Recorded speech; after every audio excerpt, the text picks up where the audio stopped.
Bendiciones, hermanos. Le damos gracias al Señor nuevamente por la oportunidad que nos permite estar con cada uno de ustedes. Y en esta ocasión vamos a tocar otro tema de interés que entendemos que es de pertinencia para la comunidad de fe.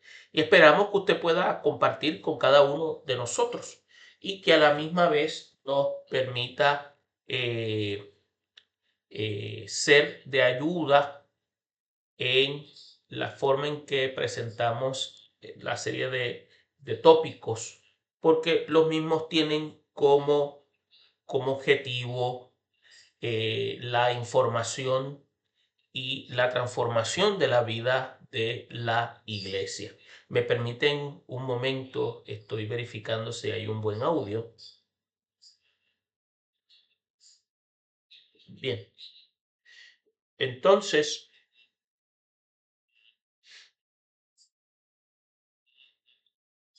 estamos.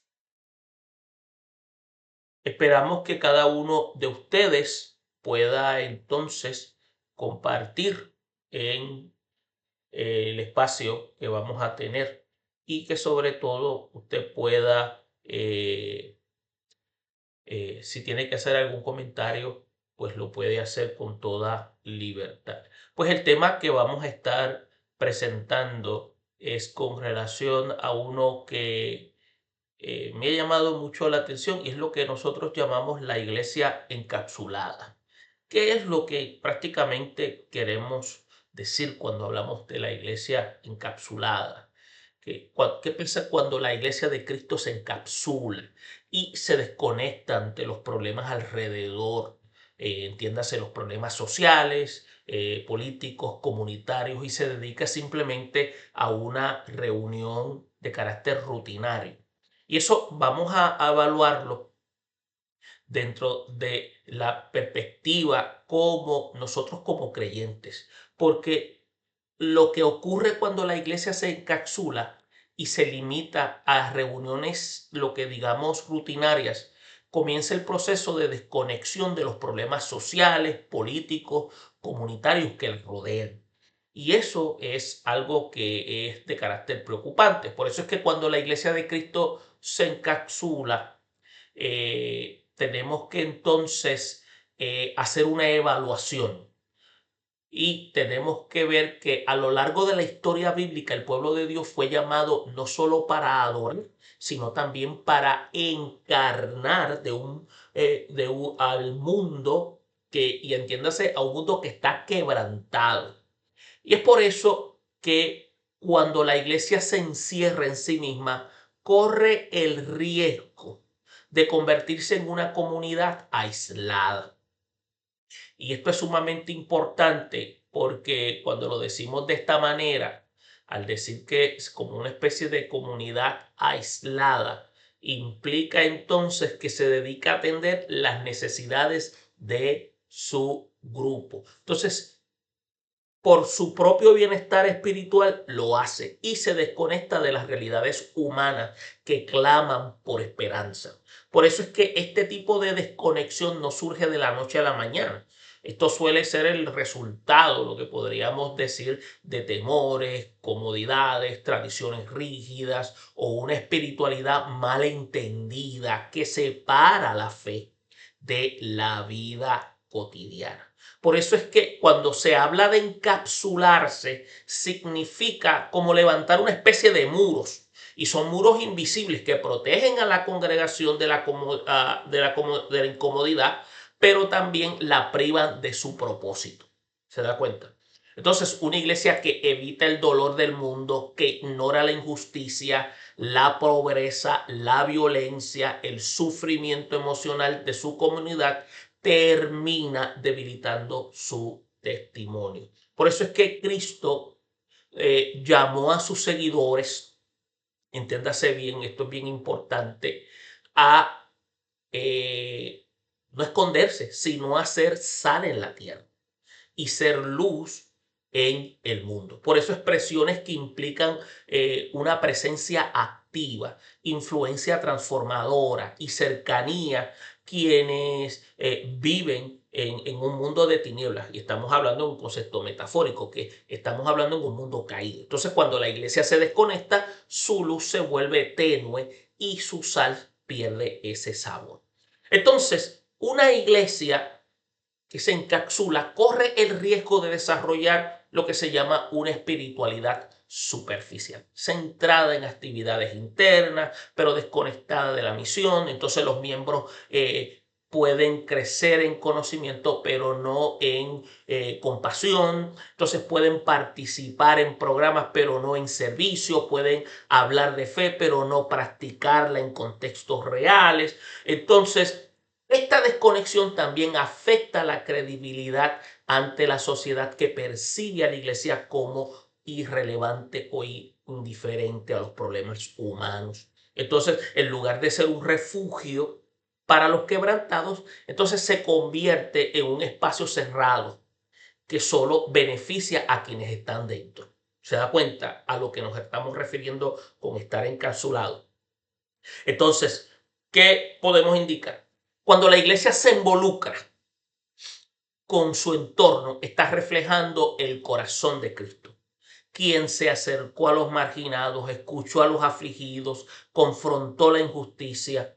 Entonces estamos viendo que la misión de Dios siempre ha sido, acordémonos, tiene que ser encarnada, entrar en la historia humana para transformar desde adentro. Por eso una iglesia que abre, que escucha, que acompaña, que actúa, se convierte en lo que se llama un instrumento vivo del reino de Dios. Por eso es que la verdadera salud espiritual no se mide por cuán protegida está la iglesia del mundo, ¿se da cuenta? Sino por cuán presente está en él para mostrar el amor de Dios. Y esto es sumamente importante. Cómo nosotros como iglesia nos presentamos, escuche bien, nos presentamos ante el mundo hoy, y cómo nosotros como iglesia somos lo que la Biblia indica, sal. Y para dar ese sabor, indica que estamos llevando un mensaje esperanzador y que a la misma vez estamos presentando alternativa objetiva, porque estamos trayendo esperanza ante un mundo en dificultad. Por eso es que esto que estamos presentando dentro de un análisis, entiéndase, dentro del liderato, dentro de la iglesia, entiéndase, pastoral, y todos los que envuelven el desarrollo y crecimiento de la iglesia. Por eso es que dentro del marco teológico, dentro del marco pastoral, hay una serie de aspectos que se deben tomar en consideración. ¿Cuáles son? Miren, el aspecto del el encapsulamiento puede producir lo que se conoce como pérdida de misión. También podemos indicar que puede haber un testimonio debilitado, puede causar lo que se llama problema de compromiso social. Y esto es sumamente importante. ¿Por qué? Porque estos aspectos necesitan ser atendidos. Y otro aspecto es que la iglesia empieza a perder lo que se llama credibilidad. Y esto debe ser atendido. Otro aspecto es también desobediencia al mandato bíblico, como reducción de la fe al ritualismo, como también el impacto a la comunidad comienza a ser nulo. Y también podemos ver que hay una desconexión del ejemplo de Cristo. Entonces, esto es sumamente serio. ¿Por qué? Porque si lo analizamos cuidadosamente, mire, cuando nosotros hablamos de pérdida de misión, es que la iglesia está dejando de ser luz, como dijo Jesucristo en Mateo 5, versículo 13 al 16. Entonces se convierte en una especie de espacio cerrado, sin impacto transformador dentro de su sociedad o comunidad. Cuando señalamos que es un testimonio que se debilita, entiéndase que la comunidad observa lo que se llama incoherencia. Entiéndase, ¿Por qué? Porque se está predicando amor, se está predicando justicia, pero no se practica dentro de su entorno, o sea, no se está encarnando. Y eso es sumamente importante. La iglesia tiene que encarnar el testimonio de Jesucristo en vida de conducta. Y esto es sumamente serio porque esto nos permite a nosotros dejarle saber al entorno donde nosotros estamos que la iglesia está viva. La iglesia es una que está atendiendo y está lo que se llama activa ante las necesidades de su comunidad. Entonces, ¿qué pasa? La gente ve que la iglesia habla bonito, de amar, de ser justo, pero en la vida real no lo está demostrando. Entonces lo que dice y lo que hace no cuadran. Y usted sabe lo que se llama, es como el video que hicimos unos días atrás. Ahí hay ruido, eso es ruido. Y eso es preocupante. ¿Por qué? Porque de esa manera, al ver esto, tenemos que darnos cuenta de que tenemos que hacer ajustes. Cuando hablamos de que pueden haber riesgos, sí, puede haber un riesgo de irrelevancia. Por ejemplo, la iglesia se puede percibir como una especie de club social, desconectado de su realidad. Como también se puede perder la credibilidad ante generaciones jóvenes que buscan una autenticidad en este tiempo y un compromiso social. Y eso es sumamente serio. Entonces, esto es sumamente asunto de tomar atención porque en explicaciones más sencillas, miren, las generaciones jóvenes, los muchachos, los adultos jóvenes de hoy están valorando lo que se llama la transparencia y la acción concreta. Por eso es que buscan de la iglesia actual lo que es autenticidad. ¿Qué es? Que lo que se predica se esté viviendo y se esté viviendo en verdad. No está buscando una iglesia perfecta, está buscando lo que se llama una iglesia de carácter funcional. Una iglesia que pueda ser lo que se llama y lo que dijo Jesús, que sea una luz. Entonces, otro aspecto es que se pueda encarnar ese compromiso social. O sea, que la iglesia no se quede encerrada, sino que se involucre en problemas reales. ¿Cuáles son los problemas reales que nosotros percibimos constantemente? Miren, hay pobreza. Vamos a encontrar gente constantemente alrededor. Jesús lo dijo, los pobres los vamos a tener alrededor de nosotros. Violencia, la injusticia, medio ambiente, comunidad. Cuando nosotros todas estas cosas están presentes, nosotros, la iglesia, estamos entonces llamados a atenderlas. Estamos nosotros entonces a responder ante esas necesidades. Dios bendiga a la hermana Ignacia Villegas, que siempre nos apoya en nuestros videos. Y también tenemos que ver lo siguiente, se pierde lo que nosotros mencionamos anteriormente, esa credibilidad, y especialmente en las futuras generaciones. Mire, los jóvenes dejan de confiar en la iglesia porque ven que dicen una cosa y esa cosa, entiéndase cuáles son: amor, justicia, servicio, pero hace otra rutina, entiéndase, la indiferencia, el aislamiento. Entonces, como dicen, pero ¿qué es lo que estamos tratando de decir? Bueno, significa que los jóvenes no creen en una iglesia que habla bonito, pero no actúa. Ellos quieren ver coherencia entre lo que se predica y lo que se vive. ¿Ves que lo estamos volviendo a indicar nuevamente? Porque es importante.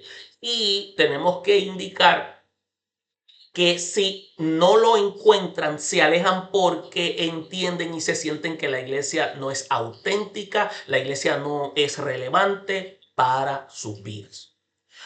También nosotros mencionamos lo que es desobediencia al mandato bíblico. Cuando hablamos de desobediencia al mandato bíblico, estamos diciendo que, acuérdese, Jesús dijo a través del Evangelio de Juan, entiéndase el capítulo 17, lo puede buscar, versículo 18, dice, Jesús envió a sus discípulos al mundo. Y por eso es que si los envió, ya los discípulos no están, pero está la iglesia.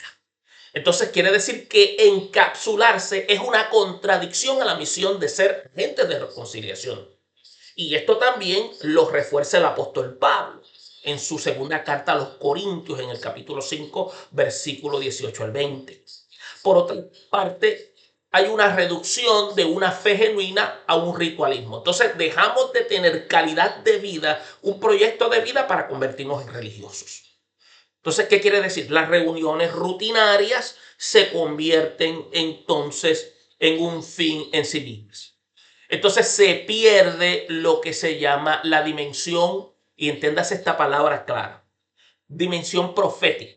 Y vamos a aclarar, dimensión profética y transformadora del evangelio. Cuando digo dimensión profética me estoy refiriendo a dimensión de proclamación para llevar las nuevas de salvación. No estoy hablando de predicción del futuro porque profecía aquí no se está refiriendo a eso. Se está refiriendo a traer un mensaje de salvación al necesitado para que pueda venir Cristo, y el instrumento que Dios ha puesto es la iglesia, y la palabra más exacta, más completa, es la palabra profética, que es la predicación. Entonces, acuérdese, tenemos que ser transformadores a través del poder que Dios le ha otorgado a la iglesia. Entonces, el impacto comunitario queda nulo. Entonces, para nosotros poder ser de impacto, los problemas sociales, como habíamos señalado, la pobreza, la violencia, la injusticia, entonces van a permanecer sin respuesta de parte de la comunidad de fe. Por eso es que la iglesia deja de ser un recurso de esperanza y de servicio. La iglesia no se puede concentrar simplemente en sus miembros. Los miembros tienen problemas. Todos tenemos problemas, pero la iglesia ha sido diseñada para desarrollarse en medio de sus crisis. Para eso es que los líderes son responsables de transmitir la palabra de Dios con responsabilidad para desarrollar discípulos, para evitar esa desconexión del ejemplo de Cristo. Por eso es que Jesús involucró en la vida de la gente estos aspectos, y especialmente cuando digo vida de la gente, los que creyeron en él. Por eso sanó, alimentó, defendió, denunció las injusticias. Por eso es que la iglesia encapsulada se aleja del modelo en lo que vamos a decir esta palabra, encarnacional del ministerio de Cristo. ¿Por qué? Porque ya no está teniendo contacto con la gente que necesita ser alimentada, ser defendida, ser atendida ante las injusticias. Entonces, ¿qué podemos decir dentro de este aspecto?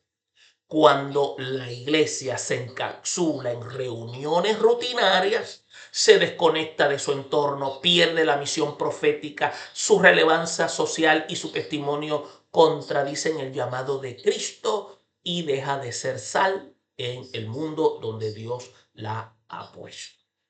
Entonces, acuérdense, hay desconexiones también y hay otros tipos de problemas, porque entonces, ¿qué pasa? Esta desconexión ha generado en muchas congregaciones, y usted y yo a veces nos damos cuenta que muchos de nosotros, al estar encapsulados, nosotros no sabemos cuáles son los problemas que tenemos alrededor. Nosotros, al estar encapsulados, quiere decir que ya estamos concentrados en nosotros mismos. No conocemos qué es lo que está ocurriendo, y cuando nos dicen lo que está sucediendo nos sorprendemos. Miren, déjenme decirles, por ejemplo, vamos a presentar, cuando hablamos de problemas generales, miren esa ilustración. Usted puede ver inmediatamente, cuando hablamos de problemas generales, usted puede ver globalismo, la bandera, conceptos, digamos, ideología de género. A veces nos preguntan a nosotros, ¿qué es ideología de género? ¿Qué es globalismo? Y nosotros nos quedamos como las computadoras, loading. O como dicen a veces los muchachos, coquí, coquí, no tenemos respuestas. Nosotros cuando a veces nos preguntan qué es ideología de género, nosotros no podemos decir, bueno, cuando se habla de ideología de género, se está hablando de un enfoque sociocultural o de que sostiene que la identidad y los roles de género no están determinados únicamente por la biología, sino que son constructos sociales y que esos constructos sociales se pueden variar según la experiencia personal. Entonces, estas cosas no las sabemos y entonces tampoco nos procuramos en investigarlas. Entonces, ¿qué pasa? Estamos viviendo en un mundo donde está rechazando lo que se llama la ética natural. Porque este tipo de ideología está proponiendo que cada individuo puede definir su propio género independientemente de su sexo biológico y defienden estos argumentos que promueven la libertad de inclusión, mientras que otros consideran que puede generar confusión sobre la identidad humana y la naturaleza del cuerpo. ¿Se da cuenta? ¿Qué función juega la iglesia? Orientar desde adentro como también capacitar a los de afuera. Entonces puede surgir un debate que surge porque toca temas de educación, familia, sexualidad y valores profundamente que son arraigados en la sociedad. Por eso es que la iglesia tiene que estar a la vanguardia ante los cambios sociales. Por eso es que cuando la iglesia conoce cuáles son estos problemas, la iglesia entonces equipa a los de adentro para que cuando estén en la comunidad la iglesia pueda estar equipada y pueda orientar a la luz bíblica cuál es la ética natural, cuál es el orden de Dios. A veces cuando nos preguntan, por ejemplo, qué es el globalismo. Mire, el globalismo es el perro que le cambiaron el collar. En el siglo XX le llamaban nuevo orden mundial. Ahora le llaman globalismo. Y el globalismo es otra perspectiva ideológica que promueve la integración y la cooperación entre las naciones y los ámbitos como la economía, lo que es la política, la cultura, la comunicación. Entonces, esto lo que hace es que sostiene que los problemas mundiales, entiéndase problemas tales como el comercio, asuntos del clima, la migración o la seguridad, se deben abordar, escuche bien, mediante lo que se llaman estructuras y acuerdos internacionales que trascienden las fronteras nacionales. ¿Se da cuenta? Eso se oye lindo, ¿verdad? Pero cuando usted se da cuenta y empieza a investigar, no es lo que la definición dice. Cuando hablan a veces de las propuestas que ellos tienen de eliminar la pobreza, uno piensa que quiere que todo el mundo viva bien, pero eliminar la pobreza no es eliminar el elemento externo, es eliminar al pobre. ¿Se da cuenta? Entonces, ¿qué sucede? Desde esta perspectiva, la interdependencia global viene siendo inevitable y es deseable para lograr lo que se llama la estabilidad, desarrollo de paz. Ellos también están a favor de la disminución de población. Todas esas cosas no están en la definición, pero ¿cómo nosotros nos damos cuenta de todo eso? Por eso es que la iglesia tiene que estar al tanto a todo eso. Por eso es que estas personas, entiéndase críticos, que argumentan que el globalismo lo que hace es que puede debilitar la soberanía nacional, homogenizar culturas o concentrar poder en instituciones internacionales, pudiéramos decir así. Esto, hermano, y yo lo tenemos que ver dentro del ojo escatológico. Porque nosotros tenemos una utopía, entiendas, una fantasía escatológica, pero no nos estamos dando cuenta que ya hay cosas que están ocurriendo en nuestros rostros, pero nosotros no las estamos identificando. O sea, que estamos perdidos en el desierto sin canto implora porque carecemos de discernimiento. Por eso es que esta gente que defiende estas ideologías en cambio, lo ven como una vía para enfrentar desafíos que ningún país puede resolver por sí solo. Entonces, Dios no está en el asunto. Acuérdese. Por eso es que todo se trata en algo, entiéndase, antropocéntrico. El ser humano es el que puede resolver sus propios problemas. ¿Se da cuenta? Entonces, si nosotros no nos equipamos ante estos tipos de problemas que son los esenciales, nosotros prácticamente estamos encapsulados. Otro aspecto importante que tenemos que ver nosotros dentro de la comunidad de fe que hace que nos encapsulemos más. Mire, permítame entonces remover aquí esta plantilla para que ustedes puedan seguir prestando atención a lo que les interesa. Pero fíjese, otro aspecto que me llama la atención y que es preocupante y algo que he podido notar es los sermones que a veces se presentan en los púlpitos hoy. Cuando se hablan de los sermones hoy, escuche bien, es digno de preocupación. ¿Por qué? Porque el sermón tiene que ser pertinente para no ser encapsulados del mundo en que vivimos. Escuche, tienen que ser pertinentes a la necesidad de hoy, porque la predicación bíblica, escuche bien, nunca ocurre dentro de un vacío cultural, social, económico, etcétera, etcétera. O sea, cuando Dios habló en un contexto histórico real, acuérdese, su palabra sigue confrontando, su palabra sigue guiando, su palabra sigue sanando a quien personas con luchas actuales.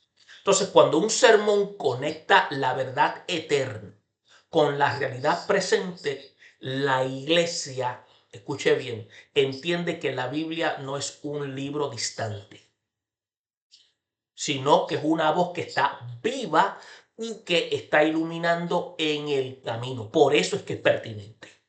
Desafortunadamente, hoy muchos mensajes no son pertinentes. Entonces, ¿a qué nos referimos? Que la pertinencia es lo que evita que la predicación se vuelva meramente informativa. Por eso es que el sermón tiene que ser relevante, que ayude a la congregación a que vea cómo la gracia de Dios responde a temores, a dudas, a pecados, a decisiones y a dolores. Para que cuando estemos en la comunidad, porque déjeme decirle, más del 90% nosotros consumimos en la comunidad. Mire, nosotros gastamos más del tiempo, más en la comunidad que dentro de nuestros templos. En términos estadísticos. Y si nosotros no tenemos un concepto claro en un sermón relevante, de una enseñanza relevante, que nos ayude a ver la gracia de Dios, que responda ante los temores, que responda ante las dudas, que responda ante los pecados y decisiones y dolores, es imposible que nosotros le podamos dar asistencia al que está necesitado. Por eso es que Jesús mismo modeló eso cuando habló al corazón de la gente. Habló de sus cargas y sus preguntas concretas. Por eso es que la predicación, escuche bien, entiéndase ese sermón, porque el sermón es lo que se lleva. La gente piensa que el sermón es el bosquejo. No, el sermón es lo que se pone, lo que usted va a exponer. La predicación que ignora las necesidades actuales está corriendo el riesgo de ser escuchada, pero no vivida. Por eso es que mucho sermón que se escucha hoy en muchas comunidades es más bien sensorial, estimula a la gente. Por eso es que cuando se acaba el servicio, usted sabe lo que mucha gente dice, ¿para dónde vamos a comer? ¿Dónde vamos a reunirnos a comer? Esa es la primera respuesta, cuando en muchas ocasiones debería ser, oye, eso que se habló, eso fue de edificación a mi vida, pero me ubicó en un área donde yo tengo que hacer arreglos para ponerme en conexión con los que están en necesidad. Pero no, eso no lo hacemos. ¿Por qué? Porque como el sermón no es relevante, porque el que está predicando predica de acuerdo a sus ideas. Entonces, acuérdese, el sermón tiene como objetivo fortalecer la misión de la iglesia. Por eso es que la palabra se aplica a los desafíos contemporáneos. ¿Y cuáles son los desafíos contemporáneos? La familia, la cultura, identidad, justicia, la ansiedad, la fe, la práctica. Entonces, hay templos que a veces el que va a predicar lo convierte en un stand comedy. Entonces, eso sin contar aquellos que cogen el texto y lo masacran, porque dicen cosas que el texto no dice. Y comienzan a hablar de sus ideas, pero no están hablando del consejo de Dios. Entonces los creyentes dejan de estar equipados y ¿qué van a aportar? A la iglesia, entiéndase, al templo va gente con problemas serios. Hay gente que tiene luchas serias. Hay gente que está haciendo planes para divorciarse. Hay gente que está hasta pensando suicidarse. Hay jóvenes que están pensando irse de sus casas. Hay jóvenes que están utilizando drogas aunque visitan la iglesia debido a problemas que tienen, ansiedades y luchas. Y lo que necesitan es un mensaje pertinente que los desafíe. Por eso es que familia, cultura, identidad, justicia, ansiedad, fe y una fe práctica es lo que hace que los creyentes se equipen para vivir y para testificar con convicción. Pero desafortunadamente, muchos altares carecen de un sermón en la cual pueda traer estos desafíos. Por eso es que la pertinencia, escuche bien, no diluye el mensaje. La pertinencia lo que hace es que encarna, permite que la verdad eterna transforme la vida presente de los creyentes. Por eso es que una de las recomendaciones que siempre damos es que se lleve un sermón positivo. Un sermón expositivo es un tipo de predicación en que el mensaje surge directamente del texto bíblico. O sea, y cuando hablamos de expositivo, es hablar de lo que está diciendo el autor originalmente, explicándolo a la vida actual, en lugar de usar la Biblia como punto de partida para hablar de un tema elegido por el predicador. Porque hay personas que utilizan el texto, pero lo menos que hablan es del texto. Y hablan de muchas cosas y consumen una hora y faltando 3 minutos hacen un triple salto mortal para hacer un llamado a venir a Cristo. Pero la gente pasa porque tiene necesidad, pero no tienen la menor idea de lo que se habló en esa hora, porque se desconectaron. Pero cuando usted lleva un sermón expositivo que explica el significado y la aplicación de vida, en lugar de usar la Biblia como punto de partida para decir lo que usted y yo creemos que sentimos que Dios nos dijo que dijera, porque tenemos una forma de evaluar las cosas basada más bien en lo que nosotros llamamos, lo que nosotros sentimos. Dios te bendiga, Radamés. Entonces, ¿qué sucede? Estamos viendo aquí que al verlo de esta manera vamos a tener problemas. Por eso es que el sermón expositivo, el pasaje es el que va a determinar el tema, la estructura y la enseñanza. Por eso es que el predicador no impone sus ideas al texto, sino que expone lo que el texto dice, lo que significó para los oyentes originales y cómo debe vivirse en el tiempo actual. Cómo esto se aplica tanto en el aspecto del contexto histórico, el contexto literario, analizar las palabras, las frases, la estructura del mensaje, identificar la idea central del texto, aplicar esa verdad bíblica a la vida de la iglesia y sobre todo el propósito del sermón de esta forma. El expositivo es que la autoridad esté en la palabra de Dios, no en la creatividad o preferencias del predicador, porque mucha de la predicación no es predicación, es simplemente un coaching. Por eso se considera una de las formas más fieles y más saludables de la predicación bíblica. Por eso es que la iglesia no está llamada a huir del mundo, sino a encarnarse en él a través de lo que Dios ha depositado en la iglesia con el poder del evangelio. Por eso es que aislarnos genera esta esterilidad espiritual y social. Por eso es que la verdadera espiritualidad se expresa en servicio, se expresa en justicia y en amor práctico.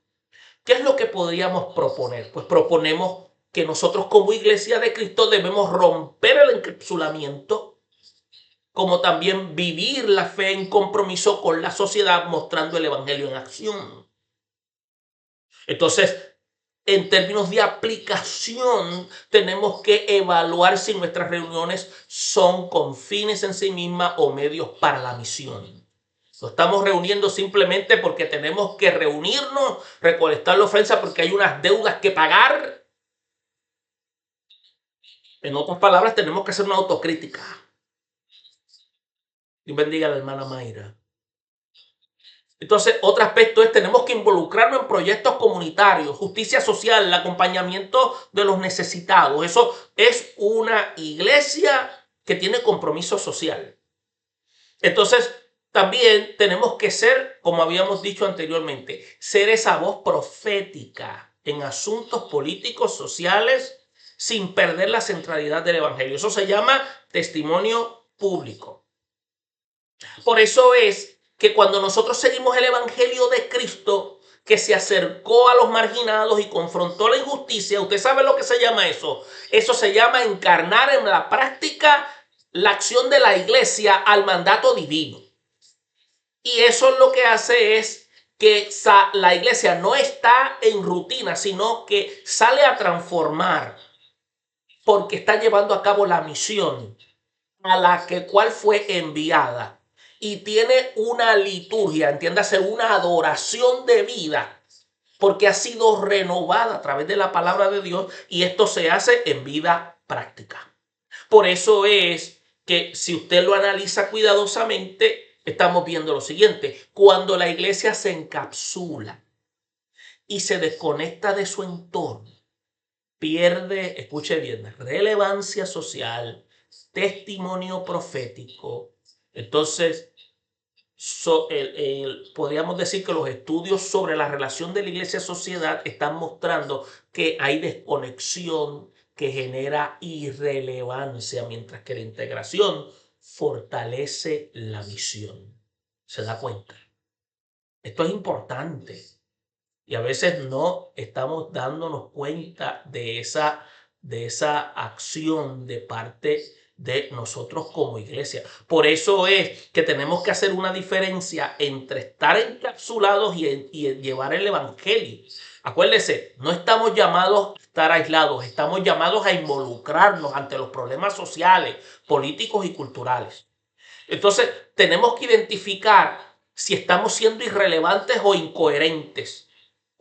Porque eso es una señal de que la iglesia está encapsulada. Por eso es que la iglesia tiene que reforzarse en credibilidad y confianza social. Eso es lo que se llama, lo que habíamos dicho, testimonio público. Mire, otro aspecto es la función de la ley y la doctrina. ¿A qué me refiero? Cuando la iglesia se encapsula, reduce la fe y la convierte en ritualismo.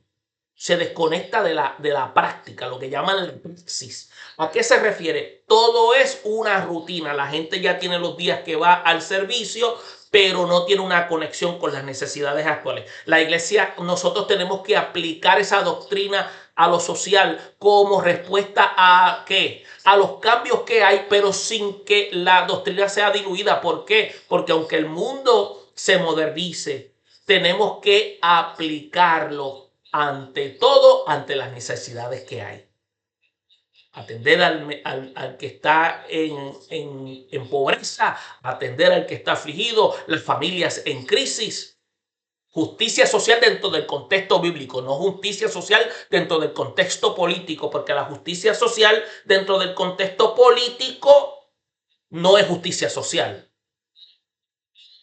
Entonces tenemos que ver que tenemos que generar un impacto comunitario. Impacto comunitario cuando la iglesia se encapsula es nulo, es limitado, los problemas sociales permanecen sin respuesta, pero cuando la iglesia lo lleva a la práctica, actúa como agente de reconciliación y de servicio. ¿Ve la diferencia?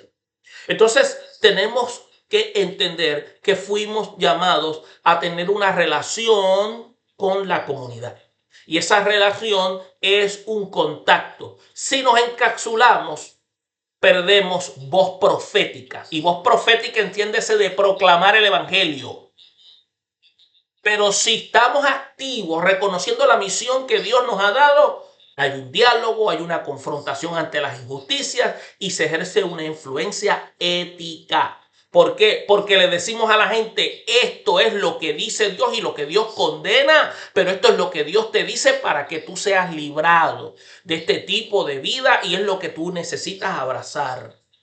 Entonces también tiene que haber un diálogo interdisciplinario. Cuando nos encapsulamos es escaso, hay prejuicios y hay aislamiento. Pero cuando la iglesia es activa en el diálogo en el mundo de las ciencias sociales y las económicas, la iglesia puede discernir y puede ver. Donde hay injusticia, la iglesia busca equilibrar. Donde la iglesia ve que la economía no está bien establecida, la iglesia puede levantar la voz para aquel que no puede hablar. Por eso es que el encapsulamiento lleva a la irrelevancia, pérdida de misión, testimonio. Tenemos que encarnar, porque la misión confirma la doctrina social y mantiene la voz profética en la sociedad. Por eso es que nosotros tenemos que ser una iglesia activa en términos de lo que dijo el Señor. Ir a predicar el evangelio a los que están necesitados. Dios bendiga al hermano Carlos Raúl. Por eso es que la evidencia indica que la iglesia desconectada pierde relevancia, credibilidad, mientras que una iglesia encarnada en la sociedad confirma su misión evangélica y su rol transformador. Ahora, otro aspecto que yo quisiera señalar en cuanto a la adoración, porque nosotros hemos encapsulado la adoración, y permítanme, déjenme remover y hablar de la adoración. Cuando nosotros hablamos de la adoración, fíjese, hablar de la adoración casi siempre nosotros asociamos la adoración con cantar. Para nosotros eso es la adoración. Pero fíjese, la Biblia enseña que la verdadera adoración no depende de lugares ni de rituales externos, sino que debe ser ofrecida cuando habla de espíritu y en verdad. Esto hay que definirlo cuidadosamente, porque está hablando de un sentido de convicción y en verdad es que tiene que ser encarnado. Esto es como diríamos en arroz de habichuela. Entonces, cuando usted lo analiza cuidadosamente, la adoración a la luz bíblica se extiende como una respuesta integral, escuche bien, del ser humano. ¿En qué sentido? En cuerpo, mente y corazón, a la revelación y la gracia divina.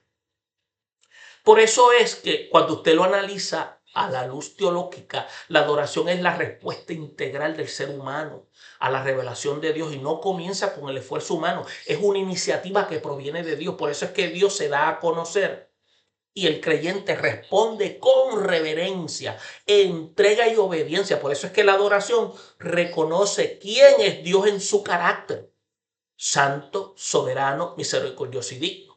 Y afirma la dependencia absoluta del Ser Supremo, escuche bien, y también reconoce la dependencia absoluta del ser humano ante Dios. Por eso la adoración no se limita a cánticos o a liturgia, sino que abarca una vida en conducta. Por eso es que cuando usted va a la carta del apóstol Pablo en Romanos 12:1, dice que es un culto racional, es un culto lógico. Enseñar que debemos presentar el cuerpo como sacrificio vivo, y cuerpo tiene que ver en el elemento de conducta, en un acto espiritual de adoración, mostrando que esta aplica a la voluntad, aplica a la mente y aplica a la conducta.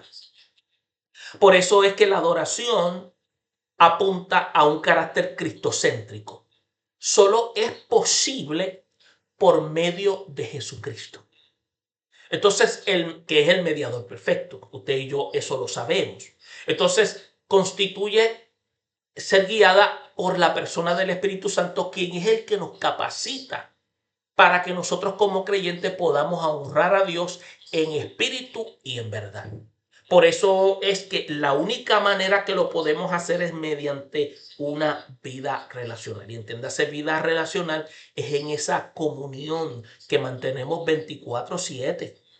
O sea, no es que estamos de rodillas 24/7, es que reconocemos nuestra dependencia hacia Dios. Entonces la adoración, esa adoración tiene que extenderse de manera comunitaria, porque el pueblo de Dios se reúne para proclamar su grandeza. Por eso es que nos reunimos en los templos, recordar sus obras, someterse a su palabra. Hay una demanda práctica, pero también hay un elemento escatológico, porque también esa adoración nos hace ver que hay una esperanza. Por eso es que en esencia adorar es reconocer a Dios como el centro de la existencia y vivir en una respuesta de su gloria.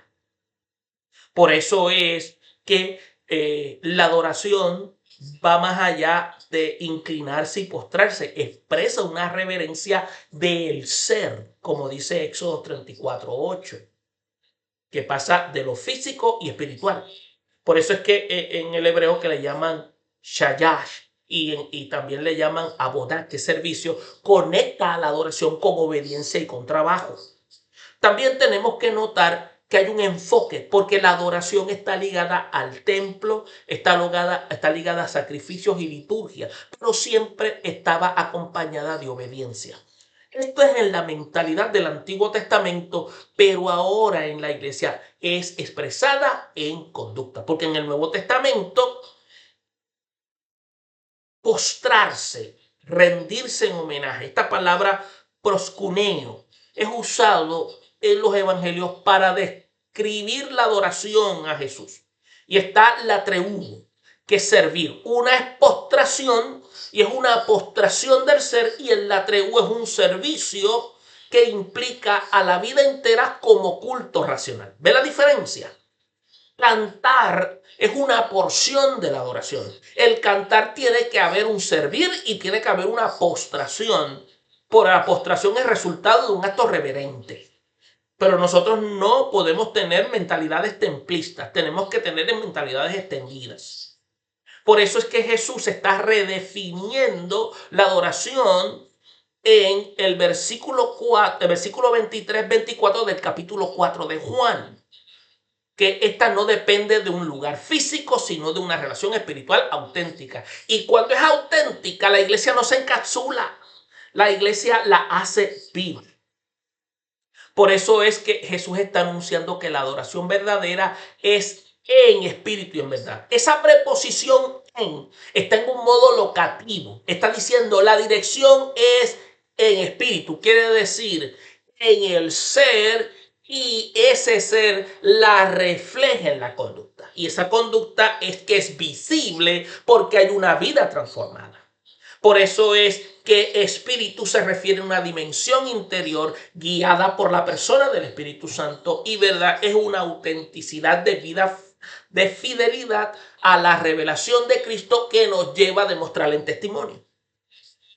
Por eso es que cuando Pablo, y volvemos a citar lo que Pablo dice en Romanos 12:2, habla de una adoración como presentar el cuerpo en un sacrificio vivo. Por eso es que cuando se analiza esa declaración de Pablo, el culto no se limita al templo, se limita a la vida ahora en todo. Es vida diaria.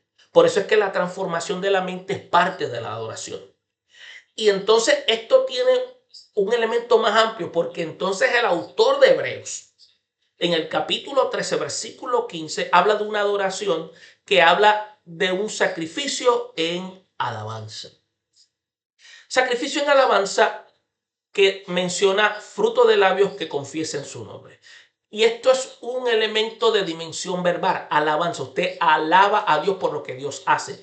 Y esto tiene que ver con el elemento ético, hacer el bien. Quiere decir que siempre cuando nosotros alabamos a Dios, es que siempre lo que Dios hace es para nuestro beneficio.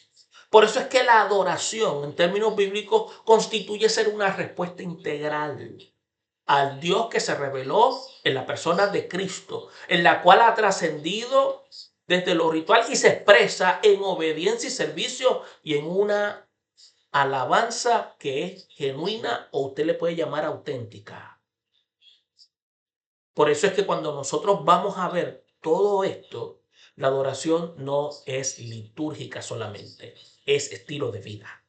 Por eso es que dentro de un marco vertical, entiéndase relación con Dios, es también, quiere decir que tenemos reverencia, pero en el marco horizontal es un impacto en la comunidad. Lo que aprendemos en nuestra relación con Dios tiene que ser visible en los que están en necesidad.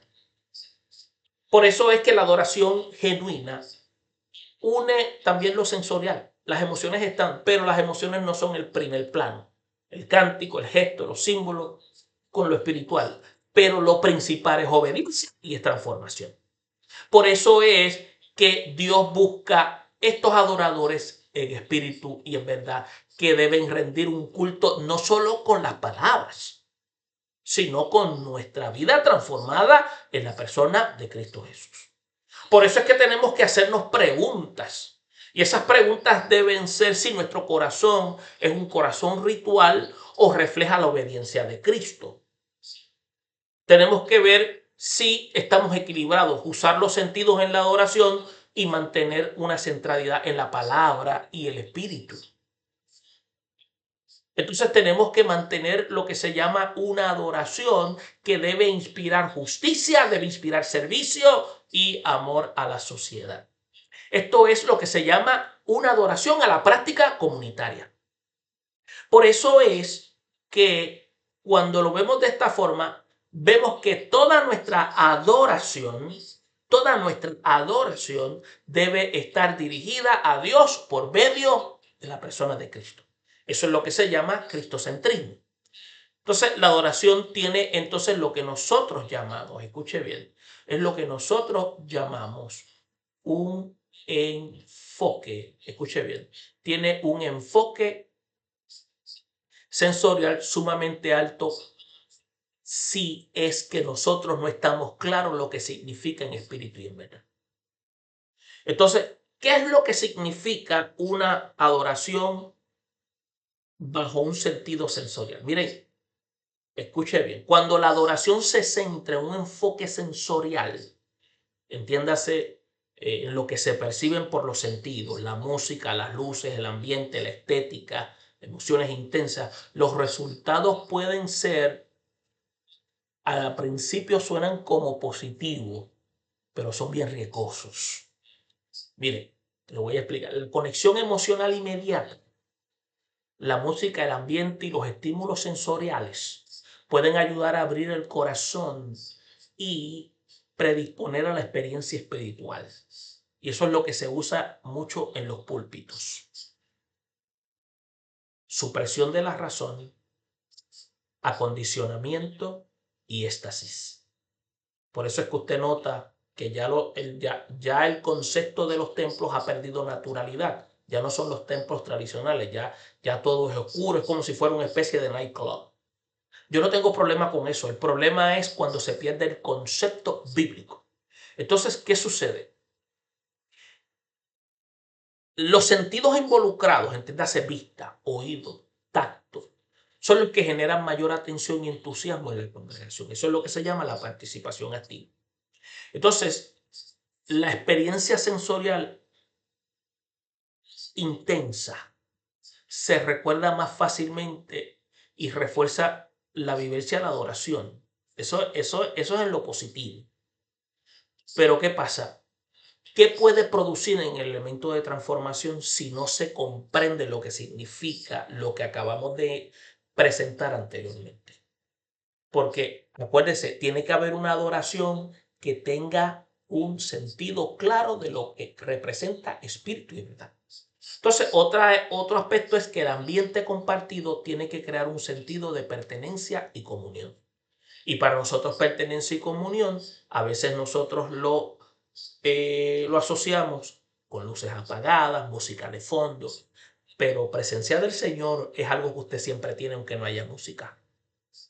El ambiente compartido crea sentido de pertenencia y comunión, pero usted ya tiene la presencia del Señor desde que usted vino a Cristo. Entonces, el problema de todo esto, que lo que se experimenta en muchos lugares es superficialidad, dependencia del estímulo, desplazamiento del contenido, consumismo espiritual.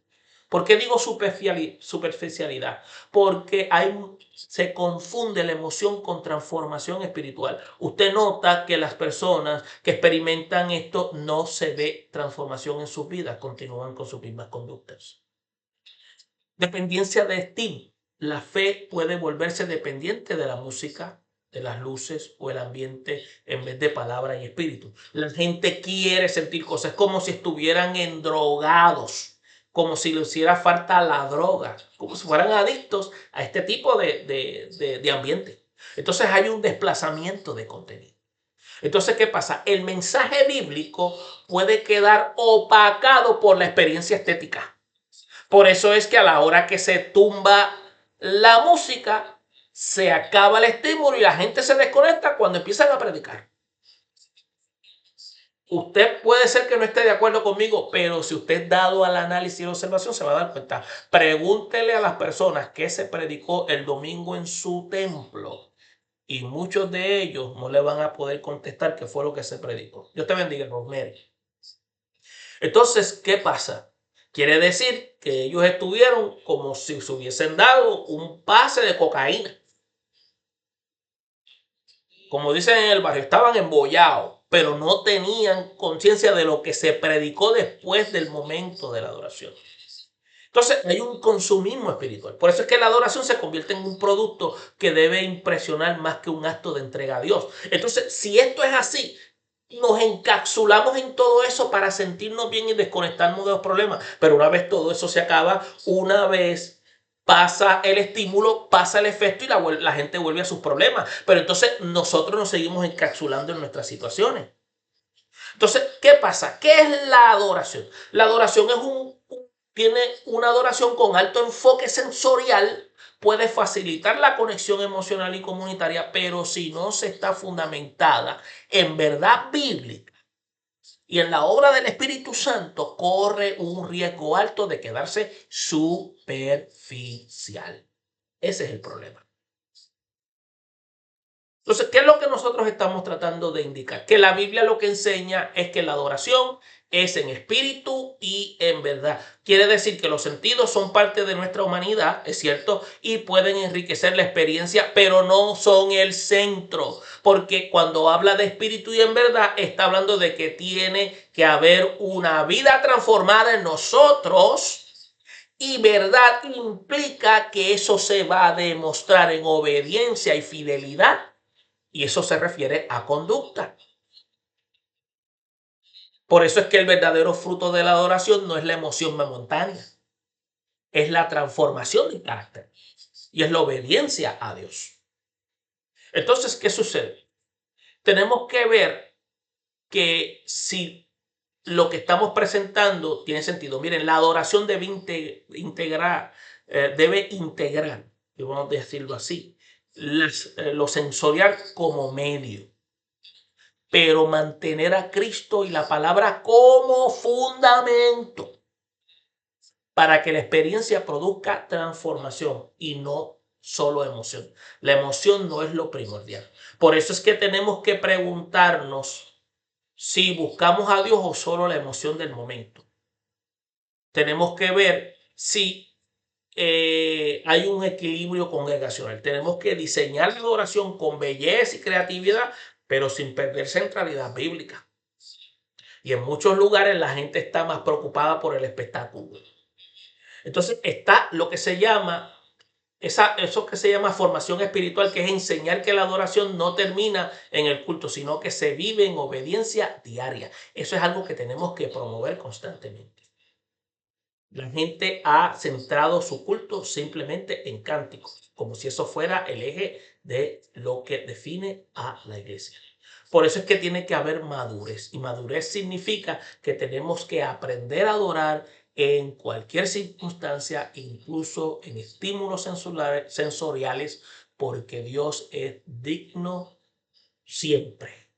¿Se da cuenta? Cuando estas cosas ocurren, todo esto hace que nosotros perdamos el norte y dejemos de ser una iglesia que se encarne ante las necesidades reales y llegamos a convertirnos en lo que se llama en una iglesia, lo que volvemos al principio, encapsulada, porque nos queremos marginar ante los problemas que hay en nuestro alrededor y nos desconectamos de la misión en la cual la iglesia fue llamada. Bueno, ya tenemos 58 minutos. Yo tengo el problema de que yo hablo mucho. Ha sido un placer para los que pudieron estar con nosotros. Es como dice Rosemary, la adoración es tu vida. Depende de cómo tú te comportas. Tu lenguaje, incluso vestimenta, representa a Cristo o no. Y el aspecto tiene que ver con conducta. Conducta es primero, luego que trabajen la conducta porque esto es transformación. Todo lo demás, en la forma en que nosotros nos reflejamos en nuestra vestimenta, es una respuesta a la vida transformada. Es lo que podemos decir del comentario de José. Si alguien tiene algún otro comentario que podamos ver, pero eso es lo que sí se puede decir cuando esto. Pero acuérdense, la iglesia no puede estar encapsulada. Dios bendiga a la hermana Mayra, Dios bendiga al hermano Carlos Raúl por haber compartido con nosotros. Esperamos puedan compartir cuando tengan la oportunidad de conectarse con nosotros en nuestra sección y buscamos temas que sean de relevancia ante la necesidad de la congregación y donde ustedes están. Recuerden que ustedes son la iglesia, ustedes se congregan, pero ustedes son los agentes catalizadores y donde ustedes están, ustedes juegan un papel importante. Rosemary también dice, incluso nos desconectamos de las situaciones que están en la congregación o no podemos ser ciegos. Eso es cierto. Nosotros, acuérdense, la iglesia, nosotros como iglesia somos un grupo, tenemos situaciones y atendemos las necesidades dentro de la comunidad de fe. Para eso la iglesia ha establecido unos líderes, los líderes están al tanto, se comunican con la pastoral, pero eso no inhibe que la iglesia no atienda los problemas que hay en su entorno. Por eso es importante que la iglesia a lo que hace en práctica dentro de su casa, entiéndase en su comunidad de fe, es algo que también lo emula con los de la comunidad de su entorno, porque también los de su entorno, entiéndase, ellos ahora son la prioridad.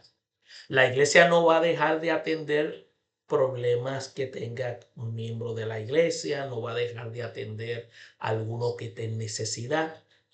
Por eso es que el cuerpo pastoral tiene un cuerpo de liderato en la cual comunica al pastor de los problemas existentes de su comunidad y toman acción para atenderlos. Hay algunos que requieren ser referidos y hay otros que requieren consejería, otros requieren dirección, otros requieren una asistencia inmediata. Y así, de la misma manera que hacen dentro de la comunidad de fe, es de la misma manera que la iglesia se encarna en su comunidad.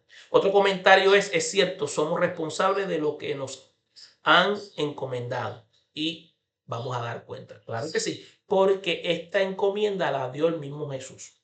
Por lo tanto, nosotros hemos sido llamados al servicio. Somos llamados a prestar ese servicio porque ya Dios nos ha capacitado. Entiéndase, nosotros somos iglesia. En algo Dios nos ha provisto algún tipo de don o talento en donde podemos ser útiles. No es que tengamos que ser reconocidos. Nadie tiene que saber lo que hacemos. Lo que tenemos es cumplir con el llamado que Dios nos ha indicado.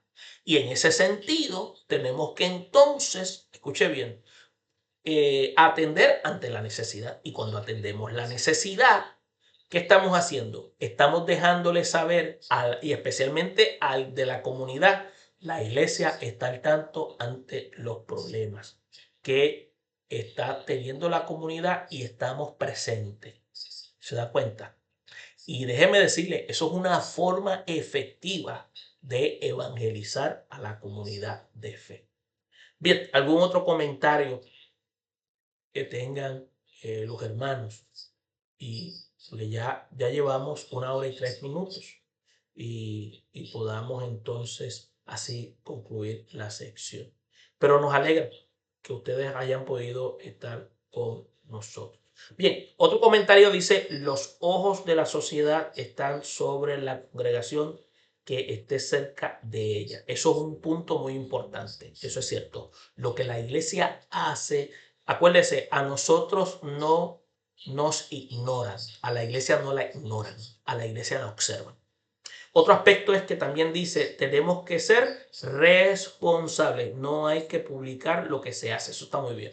Nosotros estamos llamados a atender la necesidad, porque para eso Dios nos capacitó. Dios es el que se encargará de hacer la provisión en donde haya falta. Por eso es que basta con el Señor sepa. Sí, en ese sentido entiendo. ¿Por qué? Porque en el momento en que se conoce, se van a buscar los recursos, Dios se encargará de tocar corazones para que haya provisión. Por eso es que la gloria, eso es importante, tiene que ser, como dice aquí el comentario, tiene que ser de Dios full time. Eso es cierto. Nosotros simplemente somos un instrumento que Dios ha de utilizar para proveer ese servicio. Pero el que hace la gloria, el que hace el perdón, el que hace el trabajo es Dios. Dios te bendiga, Ramón. Tengo que llamarte, tenemos que hablar un ratito. Estaba pensando en ti hoy específicamente y estaba pensando, tengo que llamar a Ramón para ver cómo está pasando las Navidades. Te tengo pendiente. Si tienes mi número, dame una llamada. Y esto es sumamente importante. Por eso es que la iglesia, ¿cuál es? La iglesia está llamada para atender. Por eso es que tiene que encarnarse. Y va a haber diferentes. Mire, hermano, cuando Dios ubica a la iglesia en un lugar específico, ya Dios sabe, ya Dios tiene ya planificado, orquestado cómo la iglesia va a operar. La iglesia no es perfecta, la iglesia es funcional. ¿Por qué? Porque lo que la va a identificar es esa acción de obediencia al mandato divino para cumplir la misión. Ese es el trabajo. Eso es lo que nosotros tenemos que comprender. Y acuérdese, usted cuando tenga alguna duda, cuando usted tenga algún tipo de preocupación, vaya al liderato de su iglesia, oriéntese, capacítese. Hay ciertas cosas que usted puede hacer de inmediato. Si usted sabe que su vecino tiene una necesidad, usted y tiene los recursos, provea asistencia. No tiene que esperar, usted no tiene que pedirle permiso al pastor para eso. Usted simplemente lo hace porque usted es iglesia. Usted simplemente lo hace.